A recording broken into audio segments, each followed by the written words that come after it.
Ndërgjegjësimi qytetar në përgjithësi për sa i përket mbrojtjes së privatësisë ende është në nivel jo të këndshëm.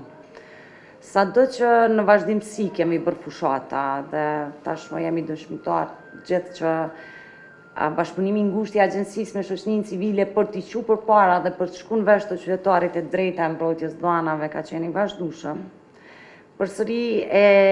privatësia dhe mbrojtja e dhënave personale mbetet si një drejtë që shpesh e kam dëgjuar nga vetë qytetarët moderne dhe jo që mirret shumë seriozisht. Tani kur e them nuk merret seriozisht është se thjesht na shohim për ditë që vetë qytetari, vetë individi publikon të dhënat e veta pa e ditë rrezikun që mund ta ketë në të ardhmen me veprimet që ai kryen në internet. Prit të rinjve normalisht është më i ulët se sa numri moshave të rritura, ta kesh parasysh që edhe nuk pranojmë ankesat në moshën 18 vjeç, sepse duhet të jetë subjekti të dhënave me përgjithësi juridike i veshur për ta ushtruar të drejtën e ankesës. Ka prind që ankohen për fëmijët, kemi pasur raste të cilat pas trajtimit, pikërisht shkelja e dhënave, keqpërdorimet që janë bërë dhe vjedhja e identitetit në mënyrë të tërthërt e një të reje, për shembull rasti, një prej rasteve që kemi trajtuar, e që gjatë shqyrtimit kemi gjetë se ka elementet veprës penale dhe pastaj të njëjtën e kemi proceduar në Policinë e Kosovës, është gjetë rasti, është gjetë fajtori, platforma tjera, derisa Kosova nuk ka një domen të saj zyrtar, e që është çështje politike, edhe derisa kemi shumë ofrues të shërbimeve të internetit në Kosovë, të cilët janë të licencuar normalisht, po mundësia e keqpërdorimeve është gjithherë më e madhe. Se çfarë është ndërgjegjësimi sot, edhe çfarë është situata sot, edhe jemi në rrezik ende, e dëshmon rasti i fundit që na ndodhi me këto mesazhet që na erdhen, ku shumë qytetarë ranë prej e këtyre mesazheve, sado që ne kemi bërë publikime, qytetari nuk arrit ta kuptoj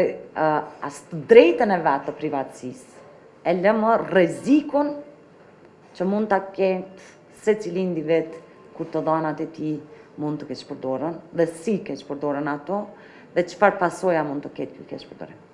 Prandaj sot më shumë se kur ne kemi bërë thirrje në këtë fushat, e kemi nisë me moton privatësia fillon nga ti. Qëllimi është që ta çojmë mesazhin te qytetari që ne duhet ta dimë të drejtën tonë, por ne edhe duhet të edukohemi, të mësohemi se si të sillemi në internet,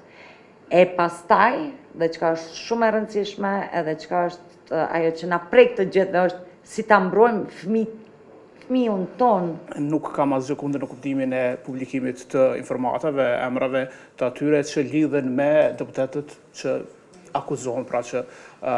kanë pasur ndikim në tjetërsimin e vullnetit të qytetarëve nëpërmjet votimit të tyre, derisa deputetët janë figura publike dhe kanë garuar për një post kaq të rëndësishëm për të vendosur mes tjera shoqë për fatin e Kosovës me votimin e tyre në parlament, dhe nëse djali i tij ose nipi ose dikush i afërt, atëherë është e pritshme që mediat do të jenë të interesuara dhe do ta